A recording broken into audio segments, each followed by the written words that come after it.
Pues al final Real Madrid logró ganar su partido contra Benfica, un partido polémico que Real Madrid ganó 0-1, lo comentamos.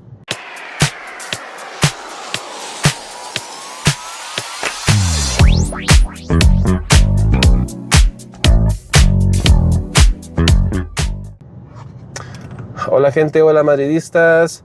Pues Real Madrid hizo la tarea ayer de vencer al Benfica en su estadio, en el Estadio da Luz, en Lisboa, un partido que se vislumbraba complicado desde el inicio, sobre todo por el antecedente que ya tenía el equipo en el partido anterior, en el cual Benfica nos había visto la cara a Real Madrid, que incluso habían logrado su clasificación a esta fase de playoff o play-in, no sé, que la había logrado in extremis, gracias al gol que hizo su portero en el último segundo del partido. Ese partido nos dejó con malas sensaciones a los madridistas, y con ese antecedente, con ese precedente, íbamos a este partido. Arbeloa planteó el equipo muy bien, la verdad que está encontrando el 11 ideal, digamos, está dando con la tecla, por decirlo así, sobre todo por ese medio campo de músculo que está poniendo, con ese muro de concreto, como dicen algunos, como lo son Tchouaméni, Valverde y Camavinga, que ayer hicieron un gran partido de los tres. No sé cuál de los tres fue mejor. Al parecer Tchouaméni es el que tiene los mejores reviews, las mejores críticas, porque sí, los tres se fueron rotando bien, y hay un concepto muy eficaz que está implementando Arbeloa, que es, está jugando, Courtois en la portería, Trent Alexander-Arnold a la derecha, Hausen y Rudiger al centro, Álvaro Carreras a la izquierda.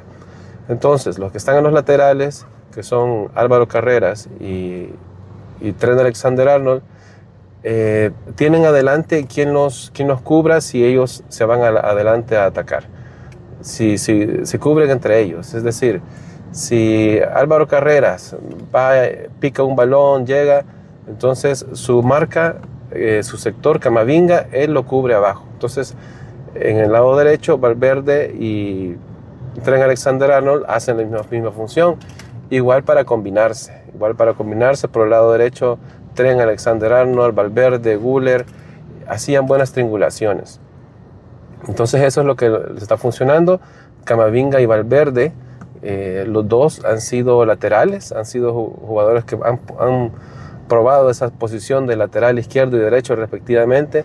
Entonces pueden complementarse muy bien con Álvaro Carreras y con Trent Alexander-Arnold. Eso significa que los desbordes de los otros equipos ya les cuesta más, porque son dos jugadores que tienen que rebasar, sobre todo cuando Real Madrid no tiene el balón. Entonces ese aspecto táctico sí está, al parecer sí está funcionando, por lo menos, ¿no? Y al centro de la defensa con Hausen y Rudiger, por supuesto, dando ese toque de experiencia, de calidad y de fuerza, de coraje que se necesita. Es mejor tener a un jugador de experiencia que a dos jóvenes como Hausen y Asensio. Y lástima que Asensio también se está recuperando de su lesión, no porque también pudiera ser el otro el otro acompañante de Rudiger en la saga central. Ya pronto, no sé si a finales de marzo o algo así,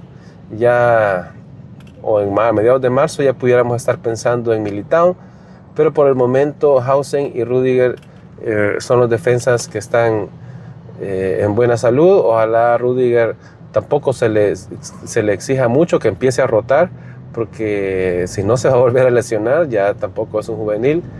Y llamó la atención que no jugó David Alaba.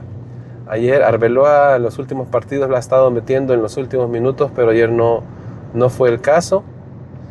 Aguantó los 90 minutos Rudiger, y al final es que en realidad Benfica no fue un rival que nos estuviera tan encimados. Sí presionaron ya en el segundo tiempo, pero solventó bien el Real Madrid.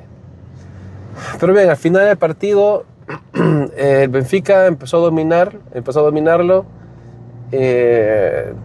hubo un tiro del noruego Orsnes, que por cierto había comentado que se había recuperado, que se lo desvió, no sé si Hausen, no sé qué jugador, le desvió la pelota a Courtois, y Courtois la paró con su brazo izquierdo, monumentalmente. La verdad que no parecía, cualquiera la ve una jugada simple, pero cualquiera que ha jugado de portero alguna vez en su vida sabe lo complicado que fue esa tapada que hizo Thibaut Courtois en el primer tiempo. Y eso sí que pudo haber cambiado la historia de todo el partido. Pero la sacó ya luego, y fue lo único que tuvo Benfica. Ya Real Madrid luego empezó a despertar.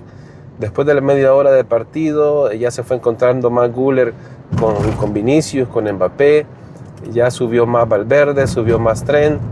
Incluso por ese sector derecho de Trent y Valverde crearon 3-4 jugadas de peligro muy buenas. Una jugada que tuvo Vinicius, que pasó cerquita. Otra que tuvo Mbappé, que la tiró muy al cuerpo del portero. Otra que hizo Arda Güler, que una otra tapada excelente del portero del Benfica. Y de ahí por el sector izquierdo también hubo otras buenas combinaciones. Un taquito de Vinicius que se le dejó solo a Mbappé y Mbappé la tiró para afuera. Otro tiro de Mbappé que fue para arriba del horizontal. Por cierto, Mbappé no anduvo muy bien. Se nota que no está al 100, estaba como al 60-70%. No pesó en el juego de Real Madrid. Obviamente sí da chispazos de la calidad que tiene Mbappé, ¿no? Pero sí, yo creo que hubo ahí un exceso de minutos para Mbappé. La verdad que le hubiera dado unos 60-70 minutos a Mbappé y hubiera entrado Gonzalo. Sí entró Brahim luego, pero Mbappé sí estaba para descansar. Pero en fin, la cosa es que el Real Madrid se fue al descanso con esa sensación de que pudo haber seguido ganando el partido. Y al final empezaba el segundo tiempo sin ningún cambio. Y a los 4 minutos del segundo tiempo, Vinicius se inventa una jugada y se hizo uno de los mejores goles de su carrera, que no es el primero que hace así, ya van varios. Incluso en Champions League, acordémonos aquel gol que le hizo a Liverpool desde la banda, desde este mismo lado, solo que la pelota no fue arriba, sino que fue abajo de Ederson. Entonces, ese es uno de los goles de especialidad de Vinicius. Y casi después le sale otro. Después casi hace el segundo gol de Real Madrid, pero bueno, a partir de ese gol empezó un caos en el partido. Vinicius se fue a celebrar al banderín, fue a bailar como cualquier celebración, como cualquier jugador que celebra por haber hecho un gol. El árbitro, al final el árbitro me pareció un buen arbitraje, la verdad fue un partido complicadísimo para el árbitro, pero digamos que logró solventar. Pero se equivocó en esa amarilla que le sacó a Vinicius Jr. por considerar de que había provocado al público, o no sé si fue porque consideró que se había tardado demasiado tiempo en la celebración. No sé, desconozco el informe arbitral, pero el tema es que le sacó tarjeta amarilla y Vinicius le fue a protestar. Y en eso, cuando protestó Vinicius, se le acercó este joven argentino, Prestiani, con la boca tapada abajo de su camisa a insultarlo. Camavinga lo separó. No sé si habrá escuchado a Camavinga lo que le dijo, pero ya desde ahí empezó a insultar a Vinicius. Siguió el juego, el transcurso del tiempo, se fueron al centro de la cancha a mover la pelota. Y ya cuando se iba a reiniciar el partido, luego del gol, creo que se revisó, no sé si se revisó alguna falta, no sé, o la amarilla de Vinicius. El tema es que insistió Cristiani, dijo, quizás este Vinicius no me ha escuchado lo que le he dicho. Se volvió a tapar la boca con la camisa y lo volvió a insultar. Vinicius sí ya lo escuchó, al parecer sí lo escuchó Mbappé porque ahí estaba cerca, y se fue donde el árbitro a decirle: señor árbitro, Prestiani me ha dicho mono. El árbitro inmediatamente utilizó el protocolo, ¿verdad?, de contrarracismo y suspendió el partido como debe ser para empezar investigaciones. Al final no se llegó a nada.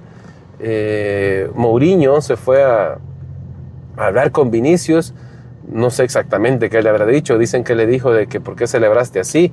Pero al final, si el jugador puede celebrar, no se tocó sus partes, no le sacó ninguna mala seña al público, simplemente fue a bailar o tal vez lucir la camiseta. Yo no sé si eso ya se considera provocación. Acordémonos, el mismo Lionel Messi se quitó la camisa y le mostró su camiseta al Bernabéu. O sea, es decir, ¿con qué vara medimos a Vinicius? Y el tema es que se reanudó el partido. Prestiani siguió jugando en la cancha. Fue a fingir un penalti en el área de Real Madrid. El árbitro le sacó la amarilla, muy bien. Y luego hubo otra acción en la que Benfica empezó a atacar y Vinicius cometió una falta a un jugador del Benfica por atrás. El árbitro decidió no sacarle amarilla a Vinicius, seguramente porque había considerado que la primera amarilla que le había sacado había sido muy rigorista y se había equivocado. Eso es lo que yo pienso. Creo que el árbitro valoró esa segunda amarilla que le hubiera imposibilitado a Vinicius jugar el partido de vuelta en el Bernabéu. Se jugaba mucho. Ya luego de haber sido víctima de actos racistas también, era un escenario bien complicado si terminaba expulsando a Vinicius, el árbitro, que no recuerdo el nombre. Y entonces, pero Mourinho salió airado de su banco, le fue a gritar al cuarto árbitro. El cuarto árbitro dijo: mire, árbitro, este señor aquí está loco. Se ha vuelto loco. No sé si lo hizo a propósito Mourinho para que lo expulsaran y estar ausente en el banquillo del Bernabéu. No lo sé, pero para teorías todo cabe. El tema es que el árbitro le sacó doble amarilla a Mourinho y lo expulsó. Así es que así fue. Al final el partido terminó así. Real Madrid ganó 0-1 en un partido, digamos que manchado por ese tema del racismo. Se debería de hablar del golazo que hizo Vinicius, que fue de otro nivel. El mismo Mourinho dijo que era un gol que solo estaba a la altura de Vinicius o Mbappé, pero no, al final se habla del insulto racista de Prestiani. Mbappé dio declaraciones después a los medios diciendo que lo había escuchado decirlo 5 veces, que le dijo mono 5 veces a Vinicius. Así es que ese es el ambiente que está en esta fase eliminatoria contra Benfica. Habrá que esperar cómo se viene ese partido en el Bernabéu. Estará candente. Cómo recibirá el público del Bernabéu a este Benfica. Cómo recibirá a este jugador Prestiani. ¿Jugará Prestiani? Benfica hizo un comunicado oficial poniéndose de parte de su jugador. La UEFA también ya dio un comunicado diciendo que iniciará investigaciones. Yo creería que este jugador Prestiani recibirá algún tipo de sanción, ya sea escrita, verbal o no sé, pero no, este episodio no termina acá. Seguirá el tema de investigar por parte de la UEFA qué sucedió en realidad, porque si en realidad está luchando contra el racismo, este es un buen momento para hacer valer y hacer pesar las multas y las sanciones contra jugadores o aficionados que estén dando insultos racistas. Así es que bueno, llegamos hasta acá, gente. Gracias por el video, por ver el video. Este día grabaremos Línea de 3 en vivo. Estén pendientes, vamos a oír la crítica de José y de Parra sobre este tema y sobre el partido de Real Madrid. Acuérdense, el sábado juega contra Osasuna de visita a las 11:30, 11:15, hora México, Centroamérica. Gracias por llegar hasta acá, gracias por darle al like. Si conocen un madridista o una madridista que quiera oír hablar de Real Madrid de cuando en cuando, aquí estamos, Fútbol Galáctico Total, siempre comentando la actualidad de Real Madrid. Y a la Madrid y nada más.